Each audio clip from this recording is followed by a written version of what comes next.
நண்பா மகாராஜா சபைக்கு வணக்கம் செய். வணக்கம், வந்தன நமஸ்காரம். ஹலோ, இந்த மைக் என்ன? அது எடுக்காது, செவுட்டி மேஸ்திரி. குழல்கர மாதிரி செவுட்டி மேஸ்திரி.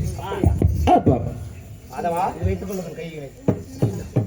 வேண்டாம், சொல்லுங்கள் மகாராஜா. இந்த தீப ஒளியும் தெய்வீகம் வாய்ந்த சபையில் அறிவியல் மாற்றலும் சிறந்தோர், உண்மைதான் அன்பு பண்பு நிறைந்தோர், கானத்தை இசையாக அமைப்போர், ஆமாம், கவிதை மலை என்ற ஒளிவோர் ஒளிவோரும் இப்பூவிலில் பிறந்த நாம் எல்லோரும் நான் எல்லோரும் இறைவா என்ற திருக்குறள் நன்னூல் புத்தகத்தை கற்றுணர்ந்து ஆமாங்க பெரியோர்கள் தாய்மார்களோ கருநாகனைப்போர் படம் எடுத்து குறுகுறுன்னு நம்மளே பாக்குறாங்க. நம்ம எல்லாம் கூர்ந்து கவனித்துக் கொண்டிருக்கிறார். ஆமா இல்லையா? ஆமாங்க ஆமாங்க.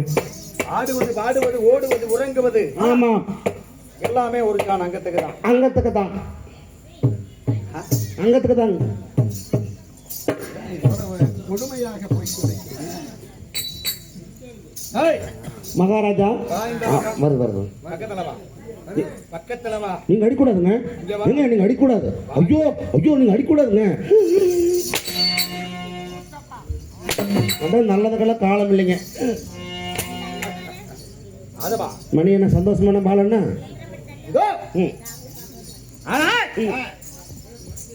காற்றுளை மேற்கள ரத்தத்தை வேர்வையாக சிந்தி கடினமாக உடைத்து அதில இருந்து வரக்கூடிய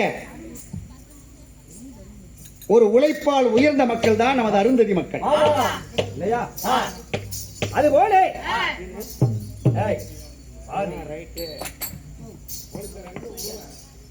ஆனால் பாண்டிய நாட்டு வடவேல் என்று சொல்லக்கூடிய மட்டிக்கடங்கா மகாதுரை மதுரை வீரனுடைய நாடகத்தை திருச்சபையிலே அரங்கேற்றம் செய்திருக்கிறார்கள். இந்த நாடகத்தில் நான் வந்தபடியா நான் யார்? நீங்க யாரு? சரியா விட்டுறமா?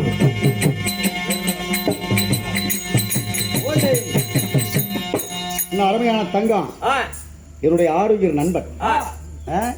இன்றல்ல நேற்றல்ல 30 வருடங்களாக நட்பான ஒரு நட்பு, அன்பான ஒரு நட்பு, வற்றாத பாசமும் தனியாத அன்பு கொண்டவர்கள்.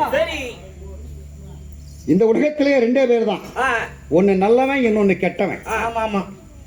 ஒன்னா கொடுத்து பேரெடு, இல்லைன்னா கெடுத்து பேரெடுக்கணும். இல்லையா? அதுபோல அருமையான தங்கம் பெயர் வேண்டாம் என்று சொல்லி அவருடைய சொத்தில் இருந்து 100 ரூபாய் கொடுக்க மறுரூபாய் மலையாக வளர்ந்து கூட்டம் குறையாமல் கொண்டு பூ ஆடாமல் எந்த முகம் போனாலும் தங்க முகமாக இருந்து ஆதிவரியக்கால் அங்காள வரவேஸ்வரி அகிலாண்டக்கூடிய பிரமாண்ட நாயகி பட்டத்தரசினுடைய அருளை பெற்று அவரது குடும்பமானது உள்ளத்திலே கவலை இல்லாமல் உடம்பிலே நோய் இல்லாமல் நீடூடி காலமாக நலமோடு வாழ வேண்டும். மகாராஜா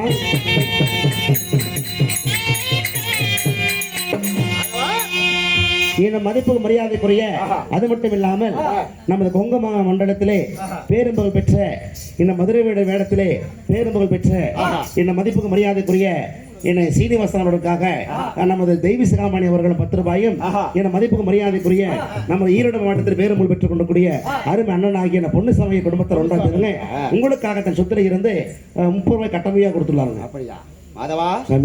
இந்த உலகத்திலே கோடீஸ்வரன் யாருன்னு பாத்தீங்கன்னா மனசுல கவலையும் உடம்புல நோய் இல்லாதவன். ஆமாங்க ஆமாங்க. இல்லையா?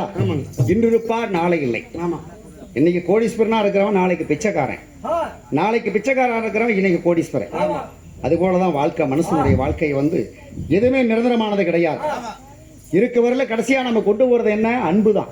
அன்புதாங்க. அன்புக்கு ஆண்டவனே அடக்கம். ஆமா. கோடி கோடியா சொத்து வச்சிருந்தாலும் ஆமா வெளிநாட்டுக்கு போய் படிக்க வச்சு பல லட்சங்களை சம்பாதிச்ச பசங்களும் பிள்ளைங்களும் இருந்தாலும் நமக்கு கடைசியா நம்ம கூட வர்றது அடுத்தவங்க மேல நம்ம வச்ச அன்புதான். அன்புதாங்க. காசு பணம் கிடந்து செத்து போயிட்டா அடாடா அப்படியாப்பட்ட மகராசனா, நல்ல மகராசனப்பா செத்துட்டான் அப்படிம்பாங்க. தீயவனாக இருந்தால் சி அவனா முடித்தான் கிடக்கிறான், பொறாம பிடிச்சவன், 4 பேர் 4 குடும்பத்தை கெடுத்துவன், அவன் இருப்பதை விட இறப்பதை மேல்னு சொல்லுவாங்க. அது போல நமது அருந்ததி மக்களுக்குன்னு ஒரு தனி பாயிண்ட் இருக்குது. எல்லா ஜாதிக்காரன் உயர்ந்தவன் தாழ்ந்தவன் என்று எல்லாம் பேசலாம். ஆனா நம்ம தான் வெளியில போனா நம்மளுடைய தெலுங்கு பேசுறதுக்கு நான் பயப்படுறோம். ஐயோ நம்மள ரொம்ப மட்டமா நினைச்சிருவாங்க அப்படின்னு தமிழ் பேசுறோம். நம்மளுடைய அடையாளத்தையே மறைச்சு வேற மொழியை பேசுறோம். ஆமா. ஆனால் ஆண்டவனுக்கே மதுரை வீரன் கடவுள் சிவனுடைய மகன் தான் மதுரை வீரன். அந்த மதுரை வீரனுக்கே மார்பால் கொடுத்த ஒரே ஒரு தகுதி நமது அருந்ததி மக்களுக்கு மட்டும்தான் இருக்கு. அதுபோல அதையெல்லாம் மறந்து எங்க போனாலும் நம்மளுடைய ஜாதி என்ன, நம்மளுடைய அடையாளம் என்ன அப்படிங்கறத மறக்காம அப்படி கெத்தா சொல்லணும். நினைச்சாவே கம்பீரமா நடந்து தலை நிமிர்ந்து நடக்கலாம். ஆமா ஆமா. மாதவா மகாராஜா, அது மட்டுமல்ல, இந்த பாண்டிய நாட்டு படையில் என்று சொல்லக்கூடிய நாடகத்திலே முதல் தர்பாராக வீரம் சிங்கத்தை போல் பாயும் புலியை போல் பதுங்கும் சிறுத்தையை போல் நான் வந்திருக்கிறேன். நான் யாரு? என் பெயர் என்ன? நான் எந்த நாட்டை சேர்ந்தவன்? ஆமா. நான் எப்பேர் வட்டவன்? சொல்லுங்க மகாராஜா. புரிந்ததா என்ன? சொல்லுங்க மகாராஜா. ஏய், தெரியல.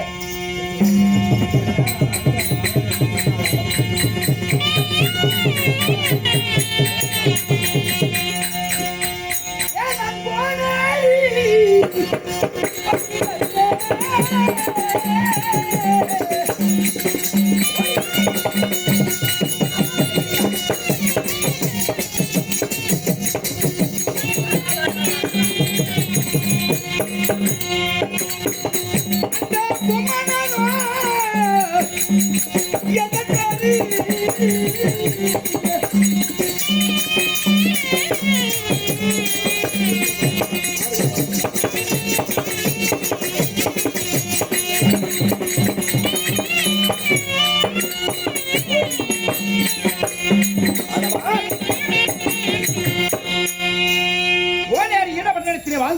வாழ்ந்து வரக்கூடிய ராஜாதி ராஜா, ராஜ மாஷான், ராஜ கம்பீர, ராஜ கிரகிடாதிபதி, ராஜ சம்சானபதி, ஈர தீர புஜபல பராக்கிர பொருந்திய பெரிய பொம்மன நாய்க்கனோ என்னுடைய பெயராகும்.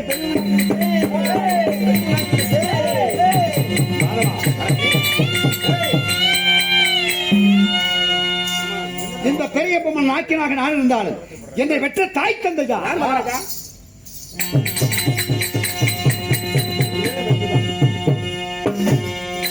தாயார் வண்ணாக தேவி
மகாராஜா,